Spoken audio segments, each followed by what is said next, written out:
ہم اپنے اس باطن کو دیکھیں کہ بہرحال ابھی ہمارے باطن کی شکل کیا ہے، کیسے ہے، یعنی آپ کو اپنی کیسے شکل نظر آئے گی، آپ اپنے آپ کو کیسا دیکھتے ہیں، کیسے آپ اپنے آپ کو، آپ اندر سے کیا ہیں.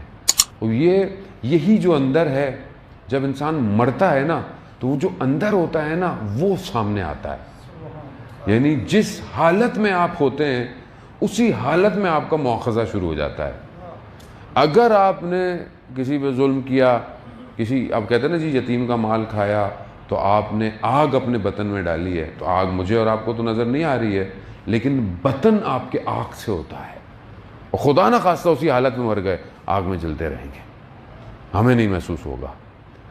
اس طرح کئی ایسے واقعات ہیں جو کتاب جو ہے وہ منازل الآخرہ جو بہت مشہور کتاب ہے، علماء اس سے کئی واقعات بیان کرتے ہیں. اس میں کئی واقعات ہیں ایسے، مثلا 2 جوان تھے، جا رہے تھے زیارت پہ، رستے میں بہرحال کہیں حملہ ہوا، ایک کا انتقال ہو گیا، ایک مر گیا. کچھ دنوں بعد دوسرا خواب میں آیا، تو اس نے دیکھا کہ بھئی وہ خواب میں بڑے سبز باغ میں ہے اور بڑی اچھی جگہ پر ہے. تو بڑا خوش ہوا کہ بھئی میرا دوست کس مقام پر ہے. لیکن دیکھا کہ اس کو نا پاؤں میں نا ایک بچھو کاٹتا ہے، سب کچھ صحیح ہے لیکن پاؤں میں ایک بچھو. تو سن لیا یہ کیا ہے؟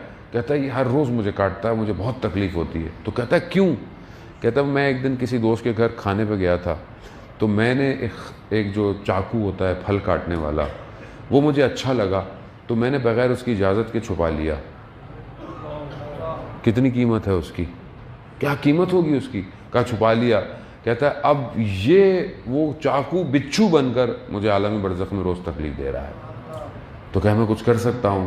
کہتا ہاں تم میرے گھر جاؤ، فلانی جگہ پر وہ رکھا ہوا ہے، وہ جا کر اسے دے کر آؤ، اسے بولو کہ مجھے معاف کرے، جب تک معاف نہیں کرے گا میں اس عذاب میں مبتلا رہوں گا. تو یہ تو چھوٹی سی چیز ہے. ہم اپنی زندگی میں کیا کر رہے ہیں؟ کتنے لوگوں کا دل دکھاتے ہیں، کتنے لوگوں کا حق کھاتے ہیں خدا نہ خواستہ. دکان میں گئے بغیر پوچھے اٹھا لیا، چکھنے لیا، بغیر مالک کی اجازت کے، بغیر کسی کی گاڑی میں گزرتے ہوئے اسکریچ مار دیا، اس کو بتایا نہیں. کتنی چھوٹی چھوٹی چیزیں ہیں جن کو ہم اپنی زندگی میں توجہ نہیں دیتے، اور عالم برزخ میں پھنسے ہوئے ہیں لوگ. اس ٹائم پھنسے ہوئے ہیں عزیزان محترم، پھنسے ہوئے ہیں، شدید پھنسے ہوئے ہیں. ہم متوجہ نہیں ہیں. وہ جن کو اجازت ملتی ہے وہ تو خواب میں آ کے اپنے پیچھے اولاد کو یا کسی دوست کو آ کے بتا دیتے ہیں کہ ہم پھنسے ہوئے ہیں.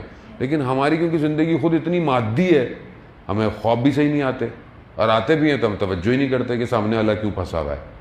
تو ہم متوجہ نہیں ہیں اس عالم سے. اور یہ وہ عالم ہے کہ جہاں ائمہ نے بھی ارشاد فرمایا ہے کہ ہم آخرت میں تمہاری شفاعت کریں گے، عالم برزخ میں خود اپنا انتظام کر کے آنا. کیوں؟ کیونکہ عالم برزخ عزیزان محترم ایک ایسی وادی، آیت اللہ شہید دستغیب، کہ آپ کی صلوات ان کے درجات میں اضافہ فرمائے. اللہم صلی علی محمد عجل. یہ میں اس لیے صلوات پڑھاتا ہوں کیونکہ وہ عالم برزخ میں ہے. جب ان کو کچھ ہدیہ جائے گا یہاں سے تو اس عالم سے دیکھیں گے اسے یہ کہاں سے آ رہا ہے، بیریہ ٹاؤن سے ہمیں صلواتیں آ رہی ہیں، تو وہ بھی کچھ نہ کچھ پہ آپ کی طرف جو ہے وہ عطا ضرور کریں گے. ایک اور دفعہ صلوات بھیج دیں. محمد صلی علی محمد آل محمد وجل.